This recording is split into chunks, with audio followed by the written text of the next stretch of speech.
Hi, everyone. My name is Alicia Reiner. You may know me as Fig on Orange is the New Black, or Sunny on Better Things, or soon Catherine from Shining Vale on Stars this spring. But today I am a host, and I'm so excited to be hosting this Power Women Summit Actors Roundtable. Women who lead with these badass women. I'm so excited. So we're going to start by just introducing our panelists, and the order I was given was starting with Ritu Arya. Did I say that right? You did. Ritu Arya. That's my name. Excellent. Hi, Ritu. Ritu, you may know from Red Notice, also the Umbrella Academy. I personally fell in love with her on Feel Good as Lava. Do you want to say hello? Anything you want to say to start? No, I'm so honored to be speaking with you guys. So thanks so much for having me. Yay. And next we have Alexandra Daddario. If anyone out there hasn't seen White Lotus, I just haven't met them yet. So you probably know her from that, also The Girlfriend Experience or Why Women Kill. Hello, Alexandra. Hello. I'm so excited to be part of this and have a great conversation. So thank you guys for having me. Yay.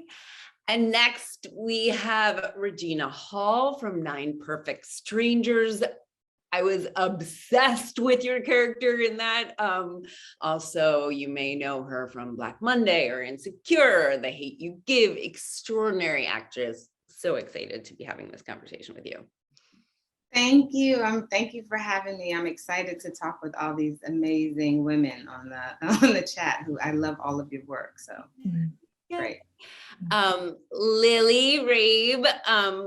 I have not seen The Tender Bar yet. I'm so excited, but you probably also know her from American Horror Story or The Undoing or Underground Railroad or The First Lady. I'm dying to see. It's so excited to be here with you too. Oh, thank you so much for having me. I'm so happy to be in this incredible company. Yay, yay. And Angelica Ross, another American Horror Story sisters here. You may also know her from Pose, and I first fell in love with her with my friend Jen Richards' series, Her Story.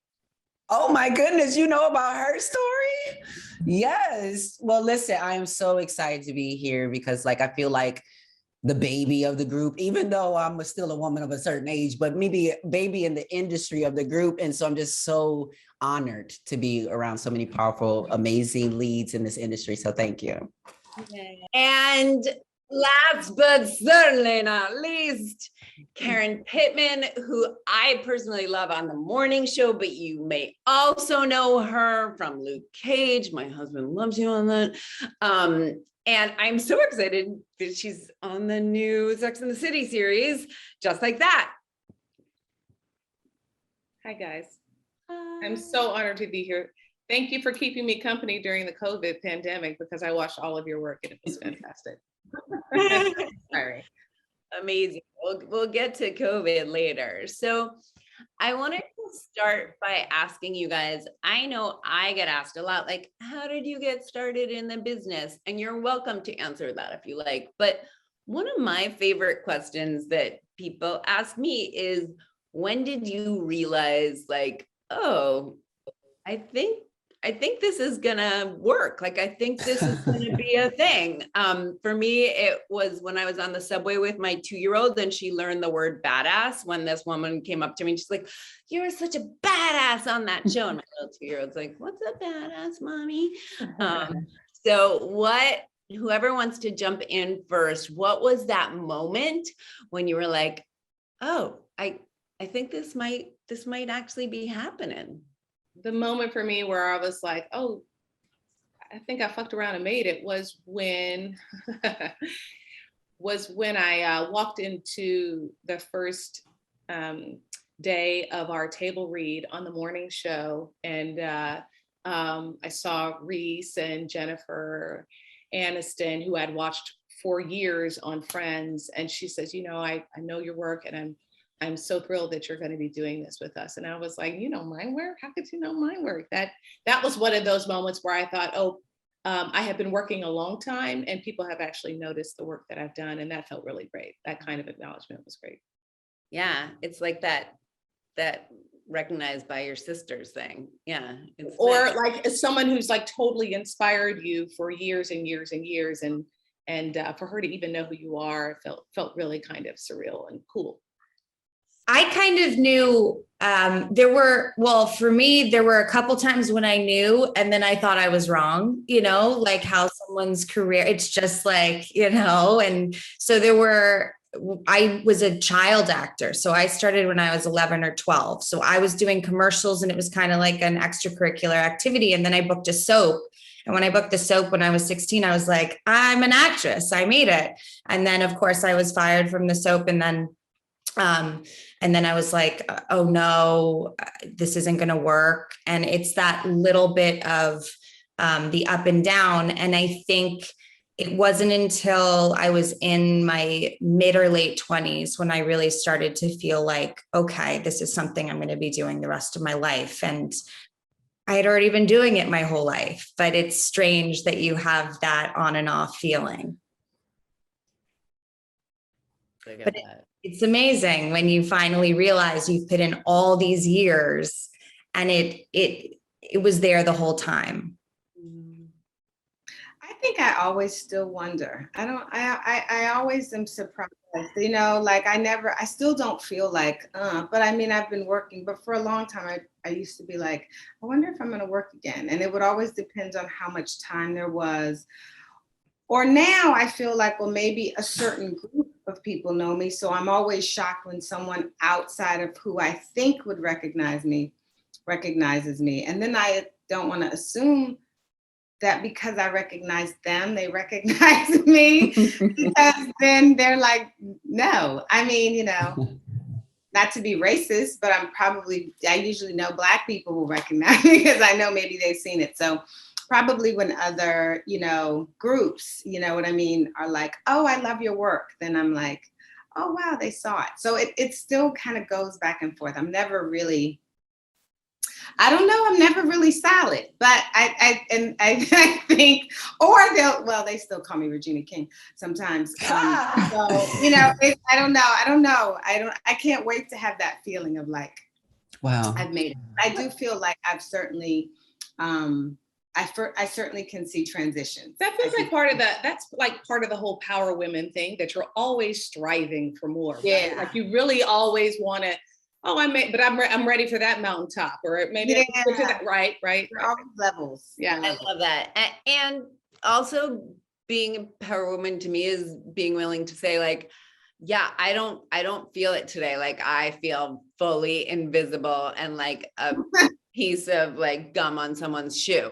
Like that's the truth of being a Power Woman, is like, you have to admit some days you feel like crap and you feel like nobody has any clue who you are or cares for that matter.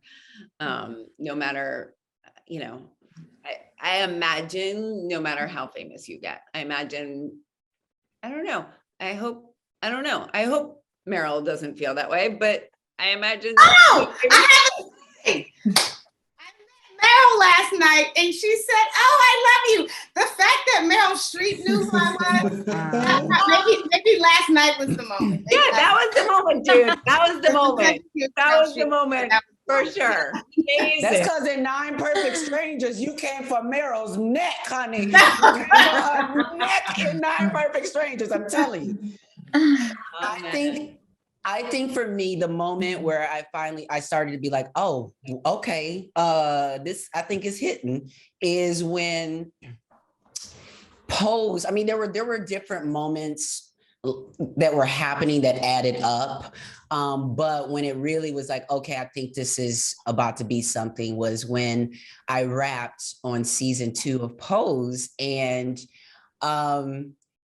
people were not happy about my character being killed off the show, like, I mean, around the world. And it was like a interesting wave that I felt from a lot of people. But then in addition to that, when I was supposed to kind of just smoothly transition over to American Horror Story, I actually turned down the offer initially. And that's when I knew that I was in a position to say, like, I'm okay waiting for exactly the right moment or exactly the right thing.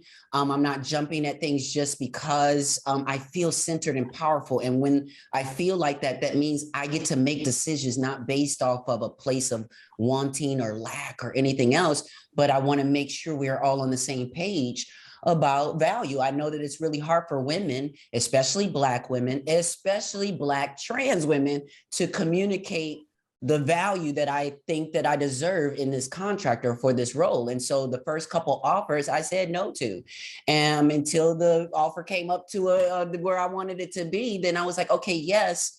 But for me as a Black trans woman, I'm just speaking from that space, to say no is when I feel like I've made it, when I'm able to say no and feel comfortable in that. So that is such a beautiful answer. And it actually brings me to the next question I wanted to ask you guys, which is, as power women, women don't talk about money a lot, and they don't talk about money to each other a lot. And I think it's something that we need to change so that we can empower each other, that we need to be more transparent about it. But I'll also say, like, Angelica, that you just gave extraordinary advice to the audience.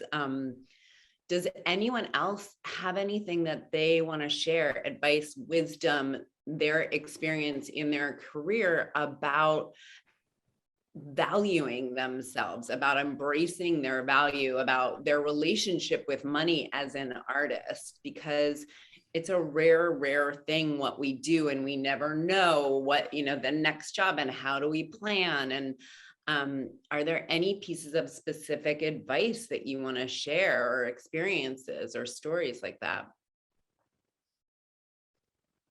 I had an experience with it was with a representative of mine that I think about so much. I was in my 20s and I was doing a show, and I was the lead of the show. There were two sort of co-leads that were both men. And I think about this moment so often when she said to me, I was sort of asking, they offered me whatever money. I had been doing theater. I made enough money to pay for my rent stabilized apartment. I never really, so any amount of TV money felt like so much money to me at the time. But I remember saying sort of casually, like, oh, I don't know, is this thing what are the guys making? Is it similar? And she said, you shouldn't even think about that because they're men. Wow.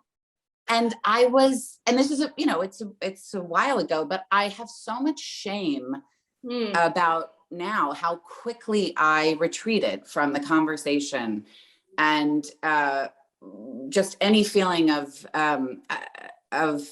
authority or curiosity or engagement just evaporated. And now I'm just so grateful that the conversation is being had in the way that it is being had.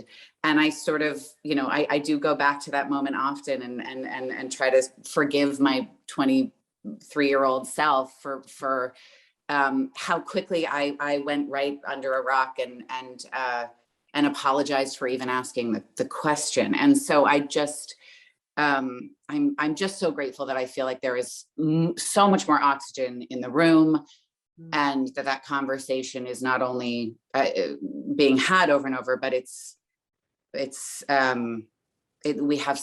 responsibility to keep asking those questions. Yeah. Yeah, I think that's also, go ahead. You too. Oh, well, I was going to say just along those lines of, I feel like I guess I've been quite lucky because I've got, I think, a really amazing team of strong women.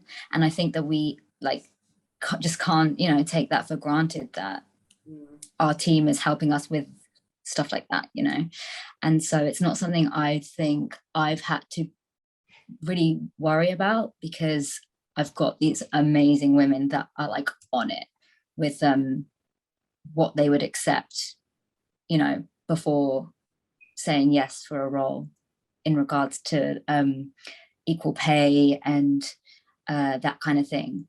So yeah. Yeah, and to add to that, and I don't have women. I have mostly male team, but they are so strong and great. But in addition to that, I think you can't be afraid to pass. You have to be okay with losing it to really discover your worth.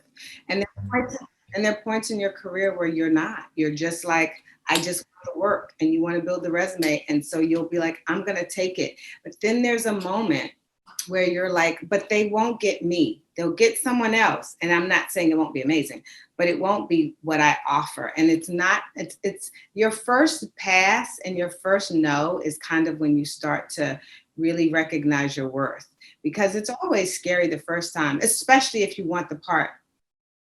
They know you want the part, so they're going to offer you a little bit of money, but that's kind of a part of the game. And then it's really your team that's going to say, we have to pass. Like, we're beyond negotiation. And it's when when you're like, I won't use an expletive, but when you're like, whatever that, forget that. And you pass. I think that's a very empowering moment. Whether they come back or not, I feel like you're like, I passed. I'm unemployed. I did it. But it's still empowering to feel like you have a choice in to know that you have a choice in what you're going to do and what you're going to earn or settle for, however you view it in the scope of your life. I think it's very personal, but I think you have to have the choice. I totally agree with that. I think that it was part of and Lily brought up something that happens, I think, a lot with theater actresses, for sure, that we are just so grateful to get out of the theater space where you don't make a lot of money and you step into TV or film. But also, I think that women of color are steeped in the tradition of marginalization, of just being so grateful, specifically trans women, that they have been given the opportunity to even express themselves, right? And so a real sitting in your power means knowing that not only do you deserve that space, but you also are worthy of being paid that money. And I think one of the ways I battled it as an actress is to ask for transparency, to be transparent about what I'm making, and to link up arms with the people around me who I think can make a difference, if that's other actors or actresses or, people at the studios or in the production that are interested in not just, equity on camera or behind the camera, but our equity, Black Lives Matter, meaning Black paychecks matter. Do you know what I mean? Like all of that matters. And I think that's one of the ways we, as women, exert power in an industry where systemic oppression is rampant. I love that. And I will just say, if you have an amazing team, gorgeous. But one of the things that I find, whether you have a great team or not, is having those questions to ask, and one of those questions for me is it most favored nations? Like, I want to get paid well, but is everybody getting paid well? Like, that's really important to ask. Like, am I getting paid as much as the men? Is the Black woman getting paid as much as me? That's really important that we all take that responsibility. So, and then, sort of a PS question to that, when you do say no and you are feeling, oh, that's scary, are there any ways you talk to yourself or any tools you have to get through that time, to have the faith that you are worthy and that next thing is coming?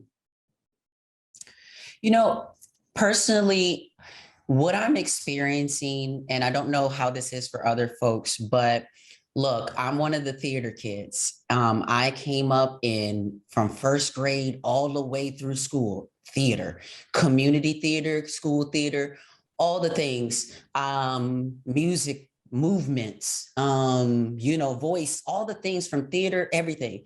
So I consider myself a true artist and true to my craft, and just, I love what I do. And I have come into the industry, like I've done a lot of things outside the industry for a long time, and which had to include just me advocating for my right to exist and have a job without being discriminated against, or all these different things. So when I come into Hollywood, what I know is Hollywood can't give me more than I've given myself in ways, the kind of like strength and power and confidence. Like no contract is ever going to give me the power, the true power. So I feel like sometimes folks like India Moore, sometimes our names and our voices have been in the media in ways that have been like conflict or like kind of challenging for folks. And some folks look at us like, don't you think you should shut up? Like, you're not worried about somebody taking your check or doing this, or no more opportunities. And my thing is, I don't want it if it's not real. I don't want it if I have to sell my authenticity or sell, certain things. So I think what really helped me in that space was really understanding the dynamics of this game. Like the power never comes from outside of yourself. So the power is in patience. The power is in discernment. The power is in all these different things. So when I got like say, for instance, the American Horror Story offer, I told myself, I don't want to do horror. Like I'm scared of horror. I don't really want to do it. So in essence, like that really kind of gave me the essence to say no, because I didn't really want to see myself in horror. So if it wasn't right, then it was easier for me to do that. And I knew that the universe would take care of me. And even if it wasn't another job, I am the brand. It doesn't always, I'll be honest with you, I make good money acting, but I think I make so much more money minding my business, the business that is Angelica Ross, and understanding the value of that off camera when it comes to hooking up with other brands who are also trying to move the conversation forward. I know that was a lot said. No, I just want to just add to that. I was having this conversation on the set the other day, and I realized maybe just during COVID for sure, where we had to be very conscientious about the choices we were making as to whether or not to work, and get checks, and et cetera. That the real power isn't actually in the money. The power is in being able to tell the story you want to tell, and to be able to tell it well, right? And if you have an environment to flourish around you, you're respected, you're getting paid well. That is where the best story comes out of me. Do you know what I mean? I think it's very empowering to be able to make money on your own terms. And as you become more successful, you get all kinds of offers, and it can be a little dizzying and confusing. Like, wow, this is so much money. Who am I to turn this down? Who am I? I need this. I don't have a man to take care of me, or I don't, whatever, like these weird thoughts that, I had when I was single. I have to be independent. And that I've always believed in that, and that's wonderful, but you can do that without sacrificing your creativity or your brand or the things that you really love. And so there's a compromise you make where you say, who am I to turn this kind of money down? This would be great for me. But you also, on the flip side of fighting for what you deserve to be paid for the projects you do want to do, have to be able to say no to the things that you feel in your gut aren't right, and then become empowered by the kinds of things that do pay you, that you can create your own brand and feel proud that you're doing something that empowers you financially. And it's a difficult line to walk, but I think a lot of that is what you guys are all saying. It's stepping into your power and understanding your worth, and knowing that you're receiving these offers, not because you're never going to work again, which always goes through our heads, but because you are in a place where you deserve it, and that there's better things to come for you. And that can be a hard thing to do when you first start out. Yeah. I have I think really good friends. I have really good girlfriends who are actors, and they're really supportive, and they really during hard times when you're like, oh, I'm not, or I passed. They just remind you, that like, oh, I felt that way, or they tell you, wonderful things about you, and that's really helpful to have a community of whoever they are. It could be a husband, a spouse, best friend, but like friends. But especially with me, I think there's kind of this thing where women aren't great to other women. And that's not true. I have really amazing friends who are actors. It doesn't mean that they're not like, bitch, I wanted the job. But in that and beyond that, they're still able to remind me in difficult spots of doubt or insecurity of like, whatever my worth in the business, but really my worth outside of it. And I think it's beautiful too. It's another way that women, we remind each other of not just a financial worth, but a purposeful worth and a purposeful walk. And I feel really blessed to have like really great women who are actors, or, in like who are close, who I can be really vulnerable with. I love that you brought that up, Regina, because that was one thing, for me, it's about remembering that my worth isn't just my work, that we are worthy human beings, whether we're working or not. And I love what you said, Karen, about choosing your stories, because, for me, at a certain point, I decided to produce, and I produced a couple of movies in order to create more stories about women, hiring more women, paying them more than the men. And, one of them was called Equity, and about women on Wall Street and about women's relationship to money. Ritu, I feel like you wanted to say something. I did want to say something. What was I going to say? Oh, that was it. So I was going to say that I don't think any one of us would be sitting here talking to each other if what drove us was money to become like artists and actors. So, it's interesting to be so lucky and so fortunate to even be having this conversation. I think you have to just love what you're doing, and the fact that you get paid on top of that is just like the dream. That's like the bonus. That means you can do it more often. It means you can spend more of your time doing the thing that you love, right?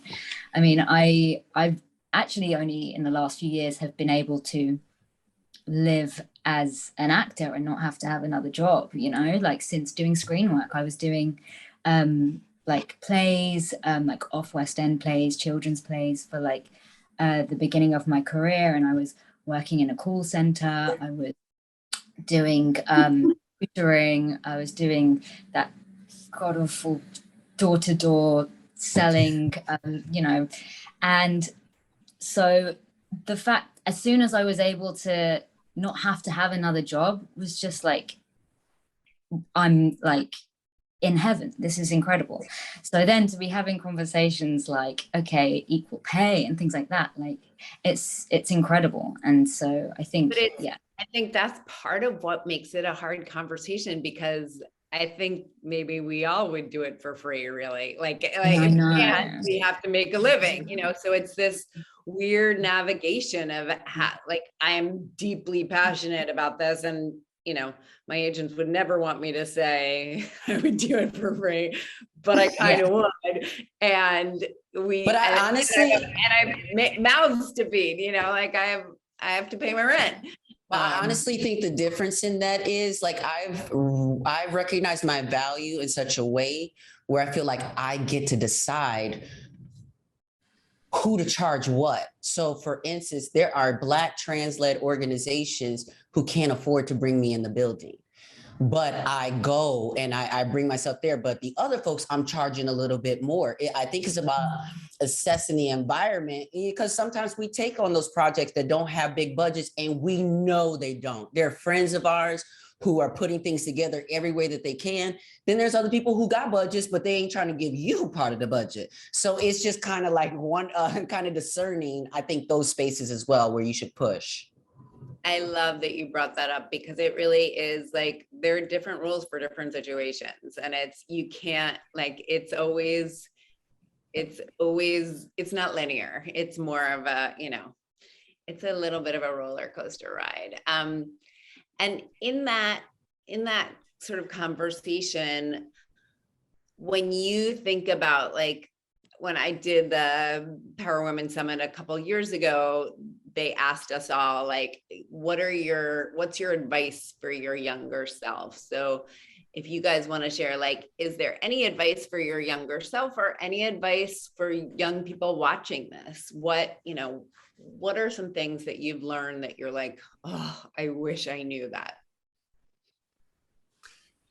You're going to be scared. And that's no matter what business or career or whatever you choose to be, a mom, a this or that. It's going to be scary when you're young because everything is unknown, but that's okay. And that's totally normal. I think I thought that because I was so scared that I had to somehow do something else, or my self-doubt and insecurity, which is very common in young women, unfortunately, that spoke to me so much that sometimes I really doubted myself. And I wish I hadn't, but it's all sort of part of the process. But I think as much as you can ignore that and just know that you're doing something that you love, whatever it is, you follow what you love. Don't worry about money. Don't worry about doubt and fear. If you follow what you love and perfect it to the best of your ability and work as hard as you can, all the answers will appear to you. So there's not really, you don't need to follow that fear part and the insecurity and self-doubt part. It's sort of simple advice, but it would have made a big difference to me if someone had told me that, I think. Just because you're afraid doesn't mean you're doing it wrong. Yeah, exactly. Yes. I'm so interested in the theater keeps coming up for a number of us. And I guess I'm going to try to sort of push this into one thought as best I can, but something about speaking to people who do love, to young people who love the theater, who that feels like their way in. And I think for a number of us, it was the way in. And for me, it was for a long time. I don't think I even thought about anything else. But to feel like the theater, back to your first question of when did you sort of feel, or when do you feel like maybe you are going to have a career in this? I still am I'm moved, but I'm also relieved when someone recognizes me from doing a play. Because there is a part of it that it does feel like these kind of sand sculptures, that in the doing of a play, it feels like a fever dream. Like, did it actually happen? Did anyone witness the work? Did this, am I on the planet? did this thing? So just for people who love the theater, but also because no one is going into the theater to make money, to make a living, to feel like you can make a living doing theater. You can make a living then going into the other parts of the business, and that you don't have to choose. I wish someone had helped me sort of navigate that a little better, because I think I felt like it was one or the other. And then I also felt like I was abandoning the theater if I went to Los Angeles and if I did try to make money, and it was confusing. So I'm just, to the theater kids out there. Yeah. And I love that you said that. And I did a workshop of a new play last week, and I hadn't done a workshop. I hadn't been in a room with other artists making in that way in over 2 years. And I cried like tears of joy every single day, because it just felt so good to be co-creating. And yeah, it was a sand structure. No one will ever see it, but I've done some amazing work this year, but that may have been my favorite thing, because it was so collaborative. I mean, that's really the magic of theater to me, is there's something so deeply collaborative about it. I think the advice I would, I grew up in a family of, I have 4 siblings, and my parents were scientists and teachers, and attention was hard to come by unless you were a good girl. So I think my advice to my younger self and anyone who wants to take it is to stop pleasing and get into trouble, and stop keeping the peace. Because I was a peacekeeper thinking that that was going to keep everything in balance, right? But it doesn't. It just, makes you almost completely useless in the middle of a hostile or adverse environment. So if I could go back to her, I would say, first of all, stop trying to please everybody and get into some good trouble, as John Lewis would say, and choose yourself. That's not selfishness to decide you're going to put yourself first. You need to be first. That's self-respect. That's building your esteem of yourself. So that's the advice I would give my younger self, for sure. That's usually the same advice I would give myself, is choose yourself. Because you said it, though I'm not going to say it, but that is usually the advice that I would give myself. But I would also probably say to my younger self, the American school system is bullshit. Excuse me, wait, let me, okay, I'm gonna say that one more time, wait. The American school system is bullcrap, but education is everything. Yeah, for sure. And to say that in a way that says, as soon as you can, start curating your curriculum, your own curriculum, towards exactly who you are and what you want to be a part of. Because the reality is, the entry fee into most of these spaces is accountability. Can you actually do what you said you could do? Do you know exactly what you said it is that you know? So to my younger self, I would say, don't take everybody else's word as if it's bond or as if it's law. You will learn to find your own truth barometer and follow that. I think that's really beautiful. And to jump on that is, I think it's important to say that it's also all right if you don't know what you want. And it's a journey, and you might think you're going to do one thing and then that changes. And it's kind of bizarre that we feel like we're meant to have this like one career.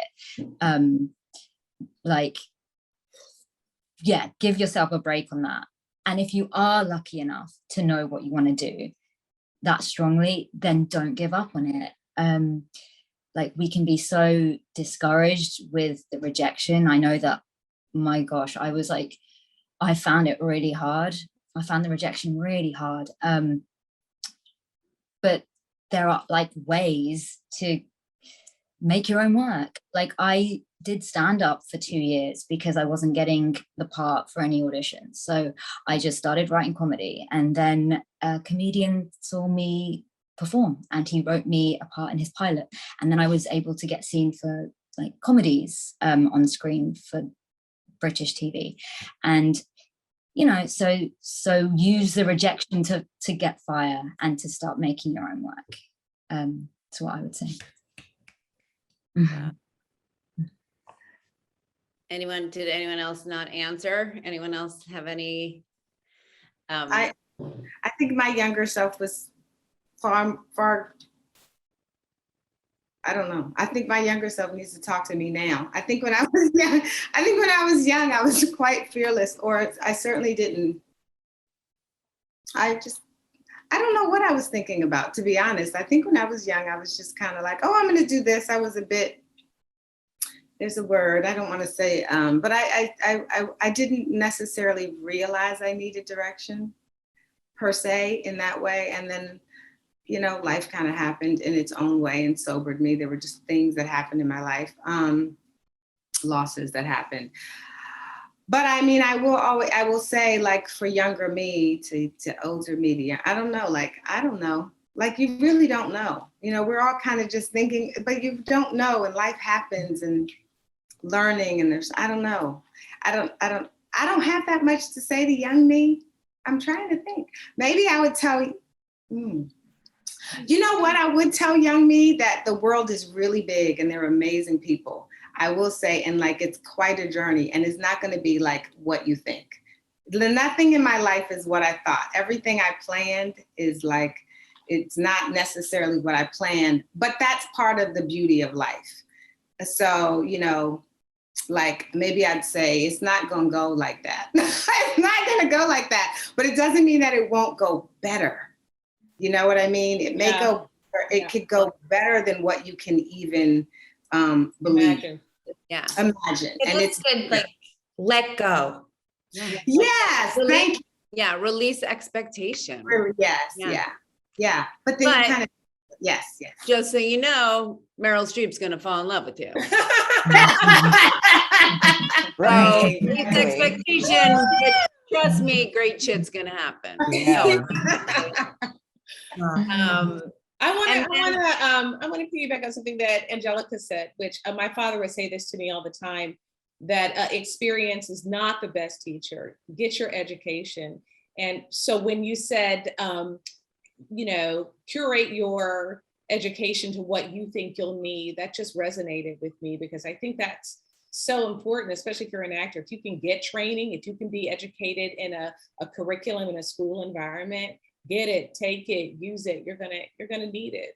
I mean, experience is important, but maybe it won't be the best teacher for where you need to go.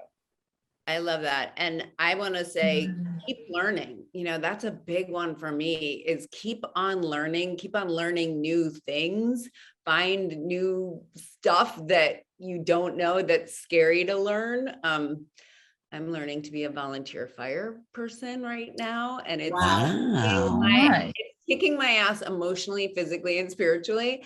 And it feels like it's so not what I expected to, like, it's growing me in ways I didn't expect. And thank you, Alexandra, for saying, like, it's okay to be afraid, because I'm really afraid. And, you know, I love learning new things, and I want to keep beginner's mind. That's really what I heard you say, Angelica, is like, keep beginner's mind throughout your whole life. I think it makes you a better artist, but I also think it makes you a better human. Can I address one thing? I do want to say this. Everyone's journey is different. So my life wasn't like I planned, but there are other people whose life is. So it's like you can't look, maybe it's like you can't look at someone else's life or career or success or whatever and compare it to your own. It's an individual journey. You can learn from theirs, but you just don't have to compare it. Because I do have friends who were like they want, and that did happen, and that happens, and that's, you know what I mean. So it's just it's life is such an, it's like a thumbprint. It's really, or a fingerprint. Every finger's different. Yeah. I love the expression. You're the only entry of Regina in the dictionary. Like, there is no other Regina, there's no other Angelica, there's no other Alexandra, there's no other Karen, there's no, like, we are all deeply unique, and our paths will be deeply unique. And it is so dangerous, particularly in our world of social media, to compare. It's so not healthy for our comparison is the thief of joy. That's first of all, comparison is a thief of joy. Secondly, I know that there's a lot of things out there in social media. There's a lot of negativity. If you're looking for a negative review, you will find it.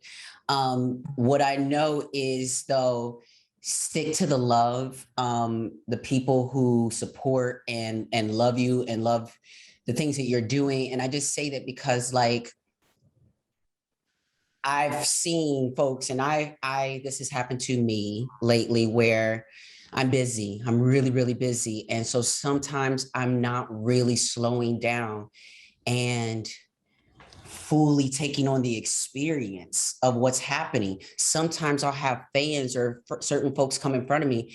They might be crying. Oh my God, I just love you so much. And the way you did on Pose and this, and I have a tendency to want to push that away, or to not oh, thank you. You know, just try to what have you, but I've learned to be more graceful, to stand in it because I deserve it for showing up to the call of my dreams. Like as they say, I deserve that, but also that moment I think is something to not overlook. It is the universe affirming to you that, you know, you're doing these things. And I say that to say that. So when folks say things like, Regina, sis, like you have inspired so many, not only Black girls and women and people around the world, but obviously actors who are constantly trying to be pushed into a space to show Blackness in one form. And you, my dear, have done such a wonderful job at showcasing the spectrum of humanity, but of Blackness. And we need to see that right now. We need to see Blackness and the spectrum of our humanity even more. So your latest role in Nine Perfect Strangers and seeing the layers of that, but also let's not forget Scary Movie.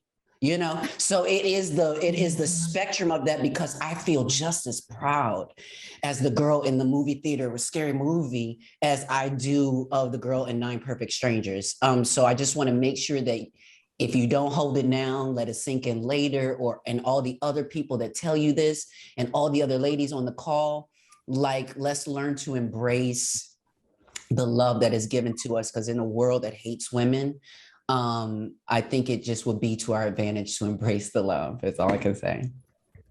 Thank you so much. I love that. So I think of love as a superpower. And for our final question, you get to choose between two. One is, do you have any secret superpowers that nobody else knows about that you want to share? Or how do you use your platform for good? What do you advocate for, and how can we help support you in that? Well, I use my platform. I tell people I use my platform as a billboard. I don't have the biggest platform or whatever, but I do have one. And sometimes the universe is calling me to say something because it needs to be said, but sometimes I don't have the words. And so I use my platform to highlight other people who do have the words.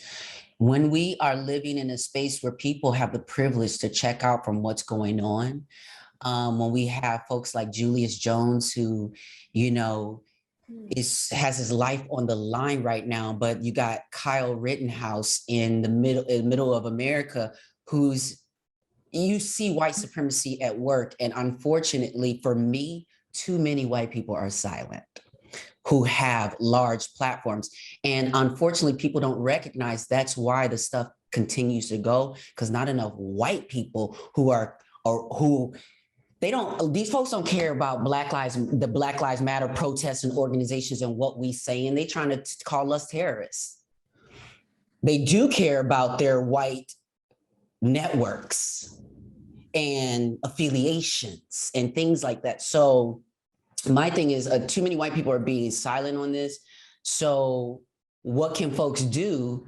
Listen, I got about almost 500,000 followers on my Instagram. That's not a lot, but some white women, you know, I like Hillary Swank.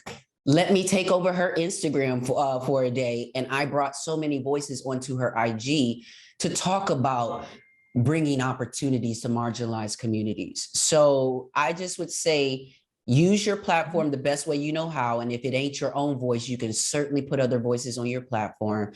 But as well as, let's not check out. We know entertainment is so important, especially during COVID and during all these things, for us to be able to laugh, be able to cathartically cry. But we also need to make sure that we tap into a very real space, that when we leave the theater, we feel changed to change real life, to change things in real life. I'd like to just speak about that as well, because I feel like I think representation is key, and that's how I think I'm turning up, you know, using my platform to have a voice and do the thing I'm good at, which is representing the human condition. Having the courage to be vulnerable and to show it to the most truthful degree in roles that are not stereotypes or two-dimensional in any way, that doesn't show my like community in a negative light. I think all of that contributes massively, because that's what I feel I'm so inspired by when I'm, you know, watching TV or in the media, is seeing that. I first of all, I want to say thank you again, but I want to say that, like, I feel like as we're in a really perilous time, you know, for on so many levels, you know, that of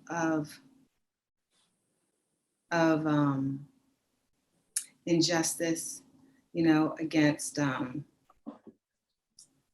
well, we have women's rights and their right to abortion that's on the line. We have white supremacy, we have racism that's always existed. We have LGBTQ, we have young girls who are being so influenced by social media before their brains have even developed. We have poverty, we have education, we have we have so many issues, right? There's that, and that's like just the broadest generalization that I've made. And everything means something different to different people for whatever. But I do think it's imperative that we show up somehow in whatever. Some people, you know, there's the parable of the talents. If you've got 2 things you can offer and you've got 10, then offer them. For me, I mean, I certainly have a lot of organizations that I support that I think are incredibly important, even if it's not necessarily public. Being able to financially help people where maybe I don't know the work or can't do the work to support and say, someone comes to me and says, I can use you here where I could show up there.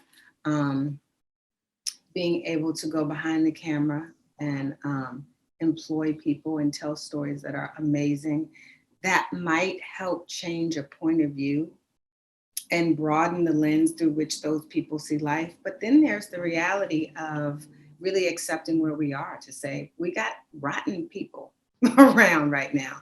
And how do we use our voice to not replace them with the people we want, but the people who are right? That, like, where can we objectively say, like, public education should be great.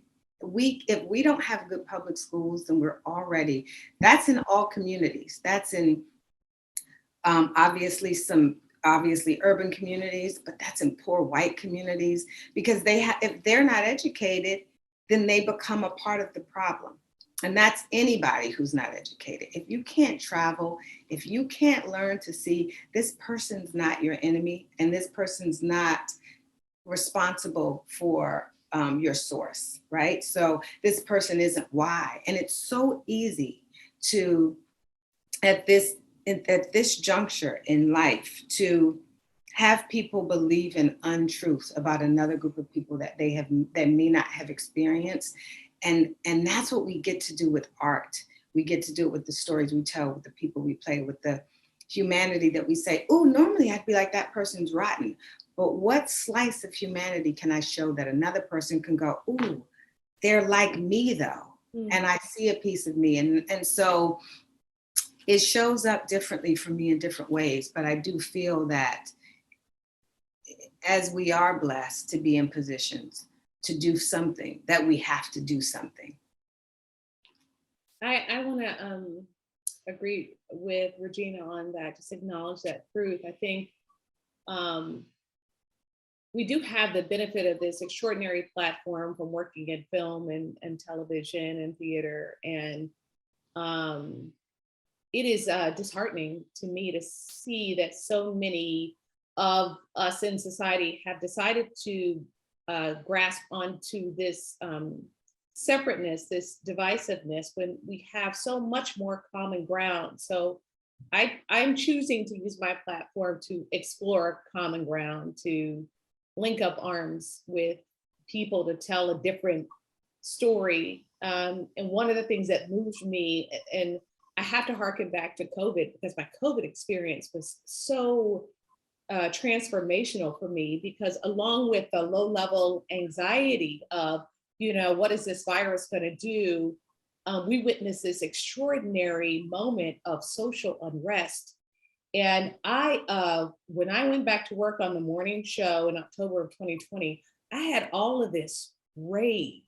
I was in fury. I looked around me, and there's diversity on the set of the morning show, but I looked at all of my actors on the show, my white allies, my white advocates, and I was like, we've got to tell a different story. And in order for me to make good use of that anger and rage, I knew I had to be constructive. I knew I had to get in there and link up arms with them, because the reflection of that social unrest was that everybody came together and said, we have to do something different. And so that's been what has been transformational for me. It's been very powerful. It's been empowering to start to use my voice, to raise it up. I've been one of those people that have been silent in the past when I see my trans sisters going through it, and I see Asian American women going through it, and to quietly tell them I support them, but not raise my voice and ask other people to stand on common ground. So I think that's important for me as I explore what this platform can look like. A true exploration means raising my voice. I love that's a very strong place to end, which is use your voice and raise your voice. We have a couple minutes left. Does Lily, Alexandra, do you want to add anything else? When you asked the initial questions, what is, if you have a superpower, and I would say my superpower is certainly being a woman, but also being an intense woman. It was something that I feel like growing up and in my adolescence and in my 20s, I often had people saying, oh, I feel intimidated by you.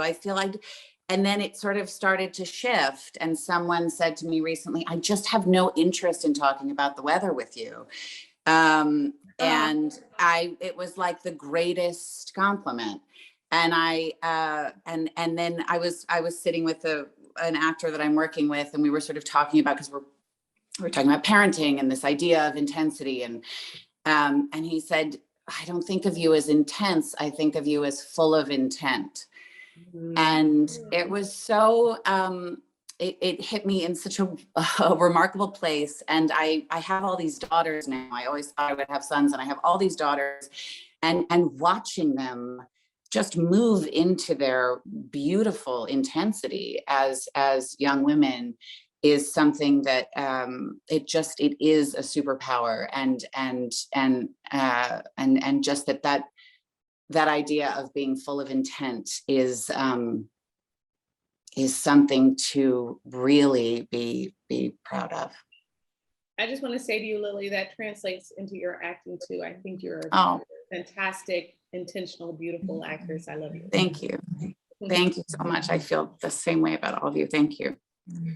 After Underground, when I met you, I was like, well, I'm scared of her. That's what place you were in the role. I saw it. I was like, oh, there she is. But that says something when you see someone and you see them in person, and you're like, oh, because you believe it that much. So, it is true. Amen. Agreed.